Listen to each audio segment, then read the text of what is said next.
ચોરાયેલા કે ખોવાયેલા મોબાઈલ શોધી કાઢવામાં ગુજરાત પોલીસે રાષ્ટ્રીય સ્તરે નવો કીર્તિમાન સ્થાપિત કર્યો છે। દેશના મોટા રાજ્યોની યાદીમાં ગુજરાત મોબાઈલ રિકવરી રેટમાં સમગ્ર ભારતમાં ત્રીજા ક્રમે આવ્યું છે। જ્યાં રાષ્ટ્રીય કક્ષાએ મોબાઈલ રિકવરીનો સરેરાશ દર 32.6% છે, ત્યાં ગુજરાત પોલીસે 46.71%ના ઊંચા રિકવરી રેટ સાથે બાજી મારી છે।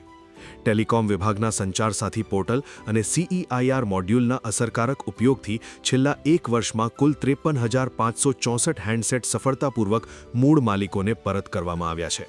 સમગ્ર ભારતમાં અત્યાર સુધીમાં 50 લાખથી વધુ મોબાઈલ બ્લોક કરાયા છે, જેમાંથી ગુજરાતમાં 1,83,995 હેન્ડસેટ બ્લોક કરવામાં આવ્યા હતા। જિલ્લાવાર કામગીરીમાં અમદાવાદ શહેર 56.70ના સ્કોર સાથે રાજ્યમાં પ્રથમ સ્થાને રહ્યું છે, જ્યારે ડાંગ 54.89 સ્કોર સાથે બીજા અને ભાવનગર 53.44 સ્કોર સાથે ત્રીજા ક્રમે રહ્યું છે।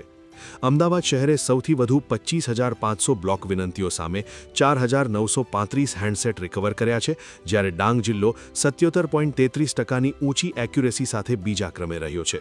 આ કામગીરીનો મુખ્ય ઉદ્દેશ્ય રાષ્ટ્રીય સુરક્ષા વધારવાનો, ચોરાયેલા મોબાઈલનો દુરુપયોગ રોકવાનો અને ટેલિકોમ સંબંધિત છેતરપિંડી પર અંકુશ મેળવવાનો છે। જો તમારો ફોન ખોવાય તો CEIR પોર્ટલ પર તેની જાણ કરવી અનિવાર્ય છે।